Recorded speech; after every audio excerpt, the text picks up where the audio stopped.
আয় তবে সহচরী হাতে হাতে ধরি ধরি। তাই বলে 11 জনই তাদের একজন আরেকজনের হাত ধরে এইভাবে এত গোল খাওয়ার কি কোনো মানে হয়? আর্জেন্টিনা বিশ্ব চ্যাম্পিয়ন দল প্রমাণ করলো আরও একবার, মেসিবিহীন আর্জেন্টিনা ভয়ঙ্কর তা বুঝতে বাকি রইল না আর। 5 বারের বিশ্ব চ্যাম্পিয়নকে উড়িয়ে দিয়ে পয়েন্ট টেবিল শক্ত করে রাখলো আর্জেন্টিনা। ম্যাচের আগে খবর আসলো ব্রাজিলের বিপক্ষে ম্যাচের আগে বিশ্বকাপে কোয়ালিফাই করেছে আর্জেন্টিনা। ব্রাজিলের বিপক্ষে হারলেও সমস্যা নেই লা আলবিসেলেস্তেদের। তবে এমন খবর শুনেই যেন জ্বলে উঠল এমিলিয়ানো বাহিনী। ম্যাচের প্রথম হাফেই 3 গোল ঢুকিয়ে দেয় ব্রাজিলের জালে। 4 মিনিটে দুর্দান্ত এক গোল করে দলকে 1-0 গোলে এগিয়ে নিয়ে যান হুলিয়ান আলভারেজ। এর ঠিক 10 মিনিট পর গোল করে দলের ব্যবধান দ্বিগুণ করেন এনজো ফার্নান্দেজ। এরপর ম্যাচের 26 মিনিটে গোল করে ব্রাজিলকে সমতা ফেরানোর চেষ্টা করেন মাথিয়াস কুনহা। তবে সুখ কি আর ব্রাজিলের কপালে জোটে?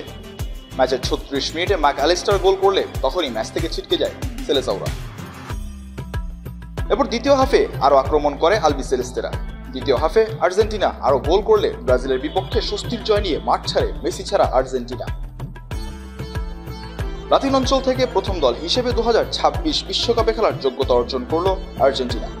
14 ম্যাচে 10 জয় 1 ড্র 3 হারে 31 পয়েন্ট নিয়ে টেবিলের শীর্ষে আছে আর্জেন্টিনা। অন্যদিকে সমান 14 ম্যাচে 6 জয় 3 ড্র 5 হারে 21 পয়েন্ট নিয়ে 5-এ আছে ব্রাজিল। এমন পরিসংখ্যান থাকলে হয়তো কিছু ম্যাচ পরেই অফিসিয়ালভাবেই 2026 বিশ্বকাপ থেকে বাদ পড়বে ব্রাজিল।